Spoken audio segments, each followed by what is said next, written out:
Hi, this is Melanie David with the Livingston Parish News, bringing you the LPN podcast. And today in studio, we have Mr. Ryan Chavers, who is the District 2 rep on the Livingston Parish Council. So go ahead and introduce yourself, Ryan. Yeah, so my name's Ryan Chavers. I am the elected parish councilman for District 2, which is the northwest portion of the parish, which is mainly Watson area. Okay, so what inspired you to get involved in local politics and run for the parish council? So several reasons, but to name just a few, one of them was, whenever I was working out of state, I would come home for a week, leave for 6 weeks, come home for a week. And every time I would come home, I was seeing development. And in my opinion, it was uncontrolled development being built around my community and in my community. And so I felt a need that people were coming to me as kind of a leader in my community at the time to say, how do we stop all of this development? How do we control this development? The 2016 flood was a disaster, and you've got subdivisions popping up all over the community and all over the district. And to me, that's just uncontrolled development. And at the time, we didn't have zoning, which zoning really does kind of not limit or control, but it just basically says you can and can't do this on the property. And so now that we've got that adopted, we really are seeing kind of some positive changes within our parish, within my district, of uncontrolled development stopping. So that was really one of the main reasons why I got in there, was because of the uncontrolled development I was seeing. And secondly, I have a servant's heart. Born and raised in Livingston Parish, born and raised in Watson. My family was born and raised in Watson. My great-grandfather was the sheriff of Livingston Parish.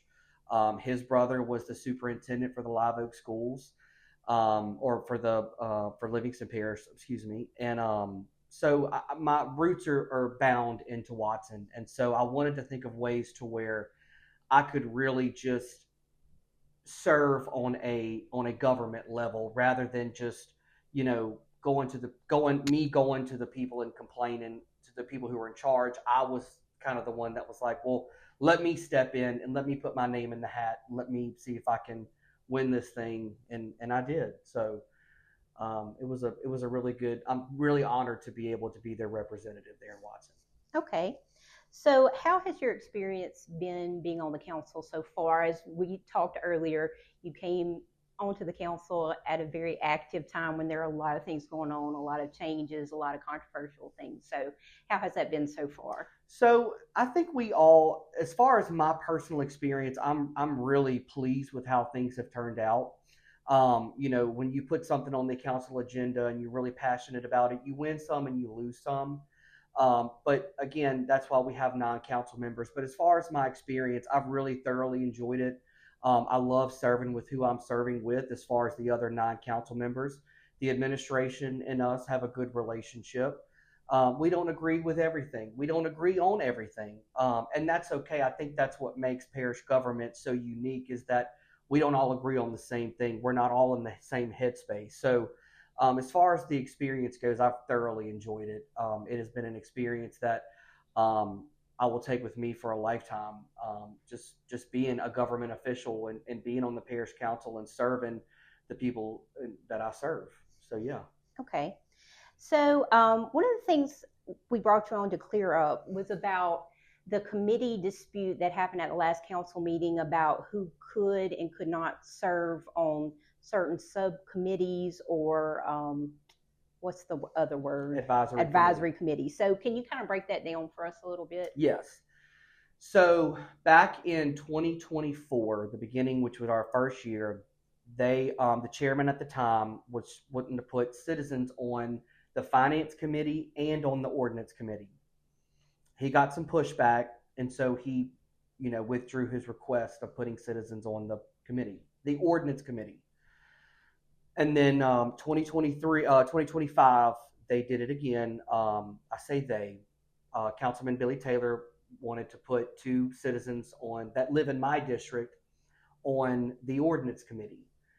And so we weren't sure if it was legal. We weren't sure if that could happen because it's a subcommittee of the parish council. And so I asked them, let's get an attorney general's opinion. It obviously took several months to get that opinion back. We got it back, and the opinion of the attorney general is yes, citizens can serve on the committees. But the frustration that I had with it and the kickback that I gave to it was, in my research of the Home Rule Charter and my research of state law, was that the committees or the ordinance committee was created illegally, in my opinion, based off of my research, which was the chairman does not create the committees. It is done by resolution and voted on by the council. And so that goes along with the appointments to the ordinance committee. If the chairman, again, this is in my opinion and based off of my research, if the chairman acts independently outside of the council's authorization, that's not what his responsibility is. Appointing to these committees and creating them is done by resolution of the council, and we all vote. The industrial board was created by the council, and the council now has to approve those appointments. The infrastructure committee was created by the chairman, but there were no appointments publicly said as to say, this is who's going to serve. It was just, it's going to be in lieu of the finance committee. So we've got some discrepancies with the committees. So to clarify, advisory committee versus subcommittee of the council. Subcommittees of the council, in my opinion, in my research, is a committee that consists of council members, but can have citizens, but is consistent of council members that do the work of which they have been appointed to. So for instance, the ordinance committee does the parish council's work of reviewing ordinances and voting to send those ordinances to the council. Advisory committees, in my opinion, are consistent of, it can be a limit of 5, it can be no more than 9, it can be no more than 5, and no less than 3. We can set that standard, but an advisory committee doesn't really hold out and doesn't do the work of what the parish council is requesting. They are just saying, hey, we've looked at it, this is what our thoughts are.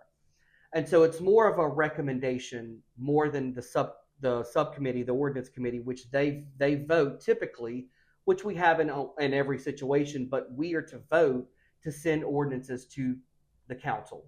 Okay. And so that's kind of the difference between a subcommittee of the council, which consists of normally council members, and you're going to find that anytime you have a reviewal board of ordinances and you look at any other parish, it's going to be council members serving. It's not going to be citizens. It's not that I'm pushing away citizens and don't want their involvement. If we're going to have citizens serve on a board, let's create an advisory committee and let's all have an appointment.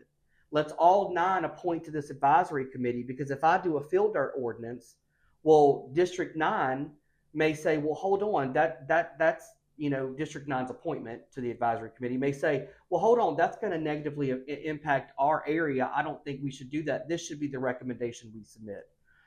So that's kind of the difference. That's kind of what you saw Thursday night with me and some of the council members, which, John Wascom and I talked to him after the council meeting and kind of told him, look, I don't ever like to get sideways in a council meeting.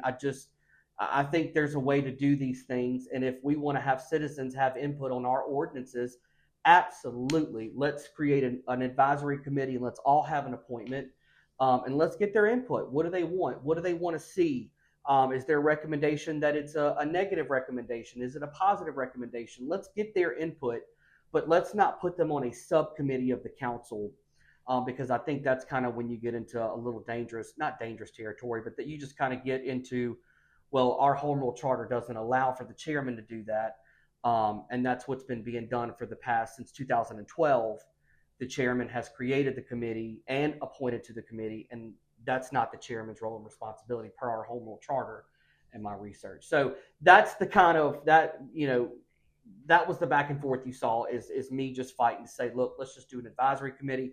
Let's not put citizens on the subcommittee of the council. So. Okay. So my last question will be, what will be your main areas of focus as a council member moving forward through the rest of your term? So something, my running points, if you go back to my campaign Facebook page or my Facebook page and look at what I ran on, I can promise you what I ran on is going to be the exact answer to that question. And that's going to be advocating for smart development. It's going to be advocating for a litter-free parish. It's going to be advocating for the master drainage plan, which is what we're working on now. I know Gravity Drainage 2 is working on their master drainage plan, which hopefully they'll have that adopted in October or September. And then our traffic problems, our traffic and a lot of times I don't just advocate for, having better infrastructure or better drainage in my district. I'm going to planning commission meetings and I'm advocating and saying, guys, this is not the right move to do X, Y, Z. This is the traffic problems that I have a family member that lives in that area and she expresses traffic problems to me all the time. We shouldn't be doing this. So I'm not just doing it in my district, but parish wide, I'm advocating for it. But going forward, that's kind of my plan, is to make sure that my district in Watson and the parish, but specifically Watson, is taken care of, and their needs are met as far as overdevelopment, our traffic problems that we face, working with state legislators like Kelly Hennessy to get funding for state roads that run through my district to either get widened or improved, and working with the administration and the contractors that we hired to continue to improve our way of life in Watson. So that's kind of my plan, and I really hope to really be successful in doing that and keeping as Watson as rural as possible, and maintaining our way of life out in Watson community. All right, Ryan. Well, thank you so much for being here today. Thank y'all.